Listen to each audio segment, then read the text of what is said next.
Halo, kembali lagi dengan Luar Sekolah. Selamat datang buat teman-teman yang baru ketemu channel ini, di mana kalian bisa belajar tips and tricks untuk dunia kerja, untuk pendidikan, dan juga tentang rekrutmen. Nah, jadi buat teman-teman yang lulus kuliah, atau lulus sekolah, atau yang lagi cari-cari kerja, nah saya akan menjabarkan tips and trick lengkap membuat kurikulum Pitai dengan menggunakan aplikasi Canva di handphone kalian.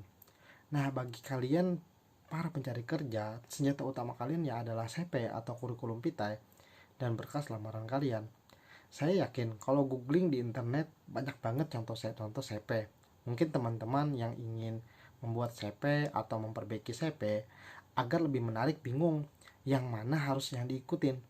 Nah, intinya adalah formatnya. Memang banyak format-format di internet, bahkan ada yang sampai jasa membuat CP. Nah, kebanyakannya merupakan isi konten dan materi Pak di dalamnya ya. Padahal yang dilihat ARD itu kan adalah isinya. Nah, cuman tidak menutup kemungkinan juga konten atau format CP-nya.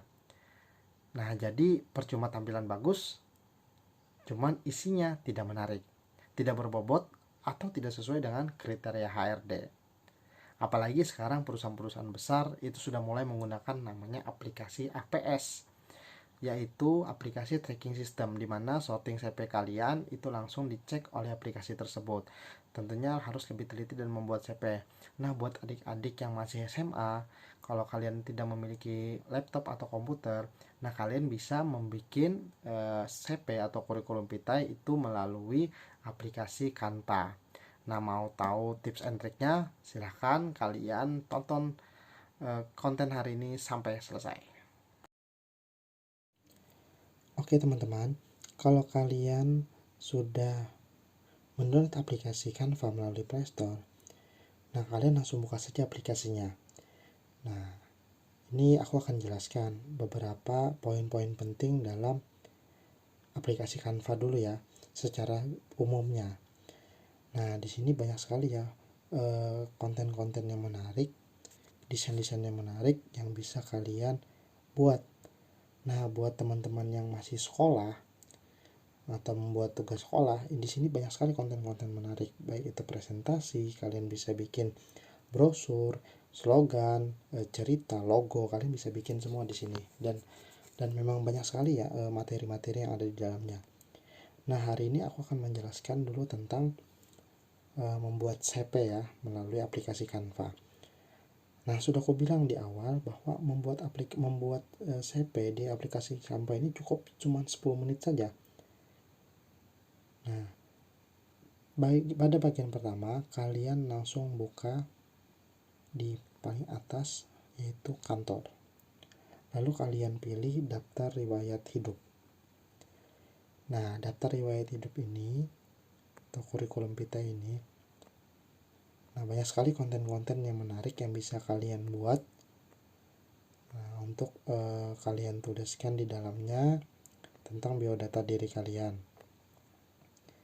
Nah, memang sih banyak konten-konten di sini yang menarik, tapi pesan buat kalian, kalau kalian ingin bekerja dalam sektor formal, nah kalian harus membuat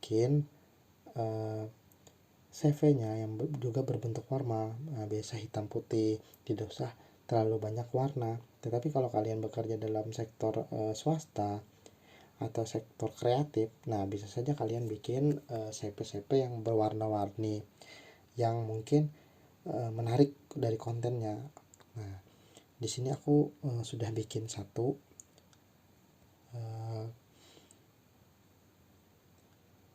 contoh CV yang sudah aku bikin. Nah, selain konten yang harus kalian buat yang semenarik mungkin, kalian juga harus memperhatikan isi dari CV.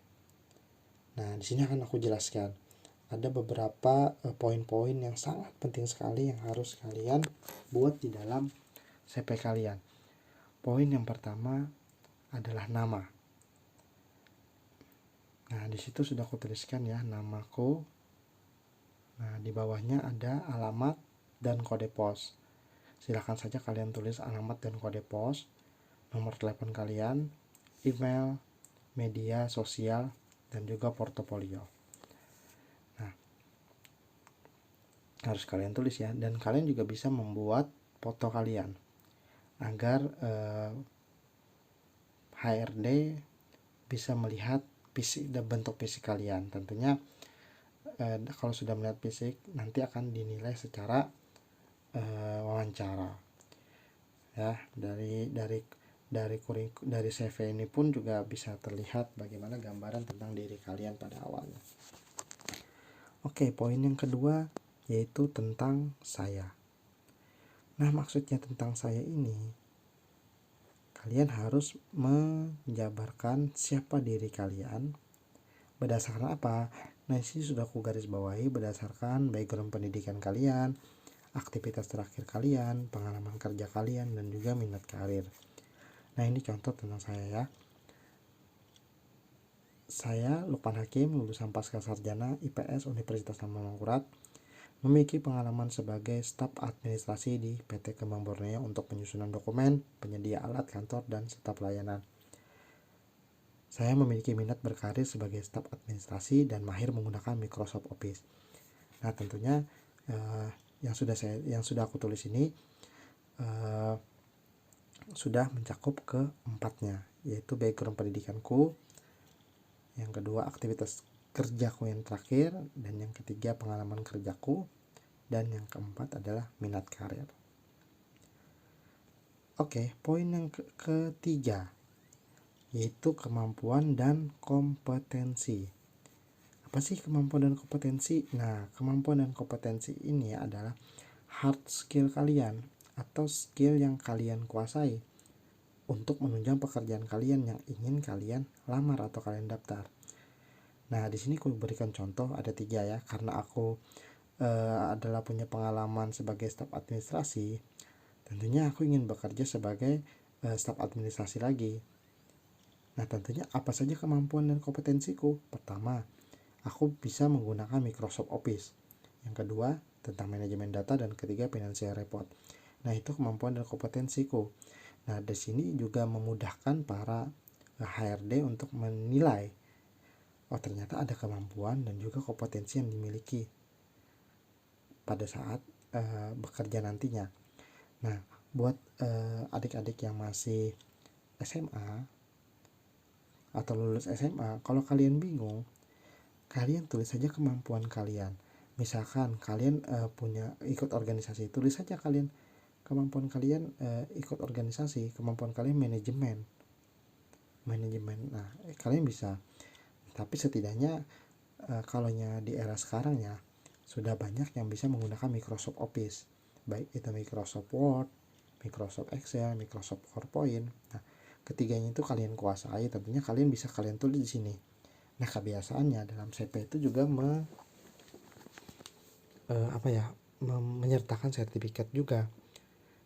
Nah, tapi kalau kalian sudah menguasai, nanti pada saat wawancara kalian jabarkan. Ya. Oke, poin selanjutnya yaitu pengalaman kerja. Nah, pengalaman kerja yang aku tulis di sini yaitu sebagai staf administrasi di PT Kembang Borneo Jakarta pada tahun 2016 sampai 2021.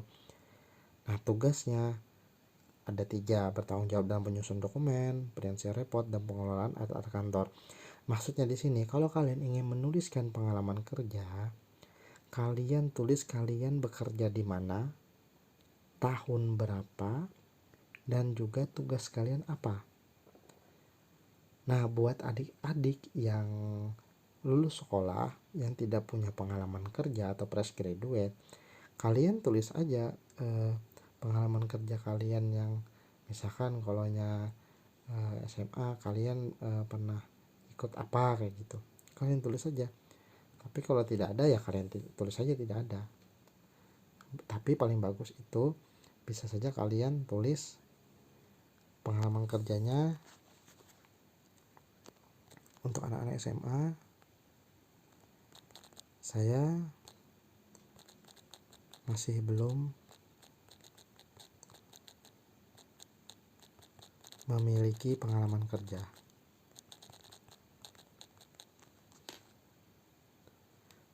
Nah, tunggu ya.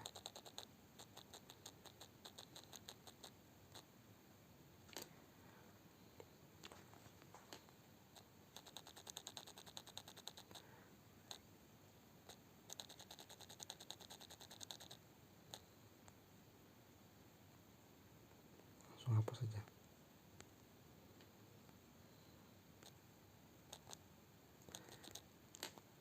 Saya masih belum memiliki pengalaman kerja, tetapi saya siap bekerja. Kompetensi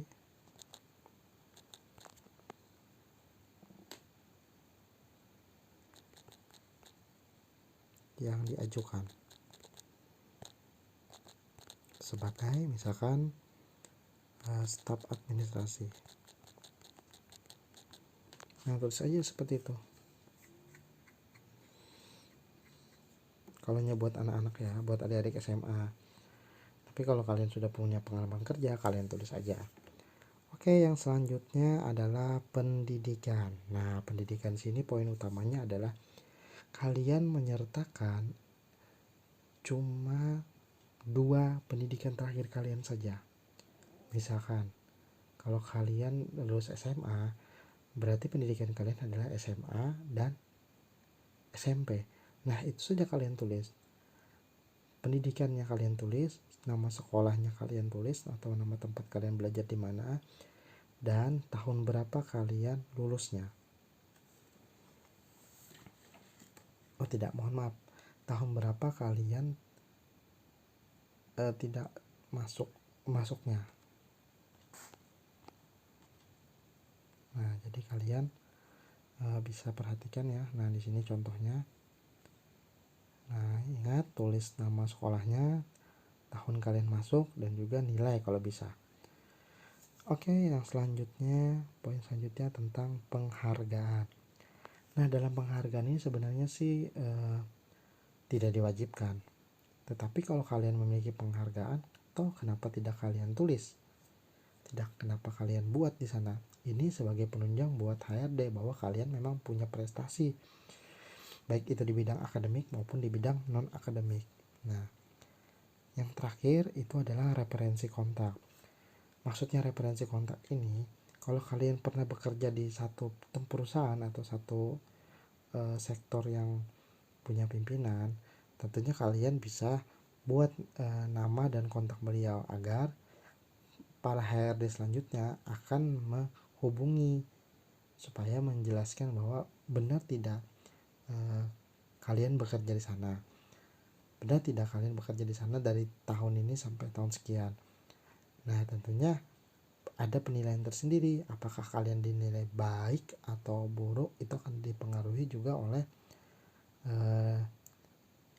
pimpinan kalian sebelumnya.